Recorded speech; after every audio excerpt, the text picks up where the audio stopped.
ਮਿੰਟੂ ਜੀ ਅਗਲੀ ਖਬਰ ਦੇ ਵੱਲ ਵਧੀਏ ਤੇ ਗੱਲ ਕਰੀਏ ਐਸਵਾਈਐਲ ਦੀ ਸੁਣਵਾਈ ਸੀਗੀ ਜੀ ਸੁਪਰੀਮ ਕੋਰਟ ਦੇ ਵਿੱਚ ਤੇ ਟਲ ਗਈ ਹੈ। ਹਾਂਜੀ, ਸੁਣਵਾਈ ਇਹ ਜਿਹੜੀ ਆ ਇਹ ਮਾਰਚ ਦੇ ਵਿੱਚ ਜਾ ਪਈ ਆ, ਹੁਣ ਦੁਬਾਰਾ ਮਾਰਚ ਦੇ ਵਿੱਚ ਹੋਏਗੀ। ਜੀ ਤੇ ਇਸ ਸੁਣਵਾਈ ਨੂੰ ਅੱਜ ਜਦੋਂ ਲੰਮਾ ਪਾਇਆ ਗਿਆ, ਥੋੜਾ ਜਿਹਾ ਲੰਮੀ ਤਰੀਕ ਪਾਈ ਗਈ, ਤਾਂ ਉਸ ਵੇਲੇ ਇਹਨਾਂ ਨੇ ਹਰਿਆਣੇ ਵਾਲਿਆਂ ਨੇ ਇੱਕ ਤੇ ਗੁਜ਼ਾਰਿਸ਼ ਕੀਤੀ ਕਿ ਸਾਨੂੰ ਜਿਹੜੀ ਤਰੀਕ ਹੈ ਉਹ ਛੁੱਟੀ ਦਿੱਤੀ ਜਾਵੇ।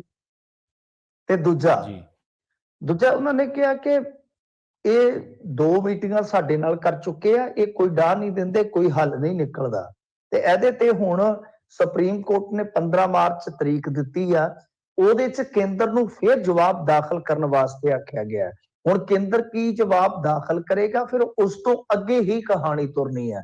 ਪਿੱਛੇ ਦੀ ਕਹਾਣੀ ਉਹ ਜਿੰਨੀ ਮਰਜ਼ੀ ਆਪਾਂ ਫੋਲ ਸਕਦੇ ਆ, ਉਹ ਸਾਰਾ ਕੁਝ ਵੈਸੇ ਰੈਪੀਟੀਸ਼ਨ ਹੀ ਹੈ।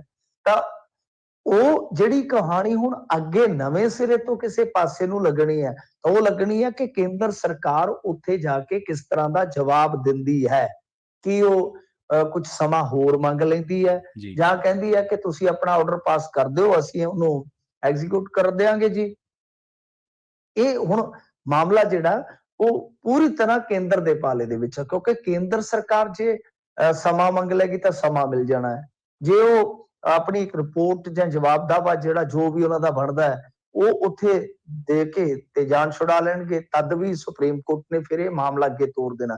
ਪਰ ਸੰਭਾਵਨਾ ਇਸ ਗੱਲ ਦੀ ਹੈ ਕਿ ਹਾਲੇ 2 ਮਹੀਨੇ ਤਾਂ ਇਹ ਮਿਲ ਗਏ ਤਕਰੀਬਨ, ਤੇ ਲਾ ਲਓ ਕਿ ਕੁਝ ਮਹੀਨੇ ਹਾਲੇ ਹੋਰ ਇਹ ਰੇੜਕਾ ਜਿਹੜਾ ਉਹ ਮੁੱਕੇਗਾ ਨਹੀਂ। ਹਾਂਜੀ, ਸੁਣਵਾਈ ਇਹ ਜਿਹੜੀ ਆ ਇਹ ਮਾਰਚ ਦੇ ਵਿੱਚ ਜਾ ਪਈ ਆ, ਹੁਣ ਦੁਬਾਰਾ ਮਾਰਚ ਦੇ ਵਿੱਚ ਹੋਏਗੀ। ਜੀ ਤੇ ਇਸ ਸੁਣਵਾਈ ਨੂੰ ਅੱਜ ਜਦੋਂ ਲੰਮਾ ਪਾਇਆ ਗਿਆ, ਥੋੜਾ ਜਿਹਾ ਲੰਮੀ ਤਰੀਕ ਪਾਈ ਗਈ, ਤਾਂ ਉਸ ਵੇਲੇ ਇਹਨਾਂ ਨੇ ਹਰਿਆਣੇ ਵਾਲਿਆਂ ਨੇ ਇੱਕ ਤੇ ਗੁਜ਼ਾਰਿਸ਼ ਕੀਤੀ ਕਿ ਸਾਨੂੰ ਜਿਹੜੀ ਤਰੀਕ ਹੈ ਉਹ ਛੁੱਟੀ ਦਿੱਤੀ ਜਾਵੇ। ਤੇ ਦੂਜਾ ਜੀ ਦੂਜਾ ਉਹਨਾਂ ਨੇ ਕਿਹਾ ਕਿ ਇਹ ਦੋ ਮੀਟਿੰਗਾਂ ਸਾਡੇ ਨਾਲ ਕਰ ਚੁੱਕੇ ਆ, ਇਹ ਕੋਈ ਡਾਹ ਨਹੀਂ ਦਿੰਦੇ, ਕੋਈ ਹੱਲ ਨਹੀਂ ਨਿਕਲਦਾ। ਤੇ ਇਹਦੇ ਤੇ ਹੁਣ ਸੁਪਰੀਮ ਕੋਰਟ ਨੇ 15 ਮਾਰਚ ਤਰੀਕ ਦਿੱਤੀ ਆ, ਉਹਦੇ ਚ ਕੇਂਦਰ ਨੂੰ ਫਿਰ ਜਵਾਬ ਦਾਖਲ ਕਰਨ ਵਾਸਤੇ ਆਖਿਆ ਗਿਆ ਹੈ। ਹੁਣ ਕੇਂਦਰ ਕੀ ਜਵਾਬ ਦਾਖਲ ਕਰੇਗਾ, ਫਿਰ ਉਸ ਤੋਂ ਅੱਗੇ ਹੀ ਕਹਾਣੀ ਤੁਰਨੀ ਹੈ। ਪਿੱਛੇ ਦੀ ਕਹਾਣੀ ਉਹ ਜਿੰਨੀ ਮਰਜ਼ੀ ਆਪਾਂ ਫੋਲ ਸਕਦੇ ਆ, ਉਹ ਸਾਰਾ ਕੁਝ ਵੈਸੇ ਰੈਪੀਟੀਸ਼ਨ ਹੀ ਹੈ। ਤਾਂ ਉਹ ਜਿਹੜੀ ਕਹਾਣੀ ਹੁਣ ਅੱਗੇ ਨਵੇਂ ਸਿਰੇ ਤੋਂ ਕਿਸੇ ਪਾਸੇ ਨੂੰ ਲੱਗਣੀ ਹੈ, ਤਾਂ ਉਹ ਲੱਗਣੀ ਹੈ ਕਿ ਕੇਂਦਰ ਸਰਕਾਰ ਉੱਥੇ ਜਾ ਕੇ ਕਿਸ ਤਰ੍ਹਾਂ ਦਾ ਜਵਾਬ ਦਿੰਦੀ ਹੈ।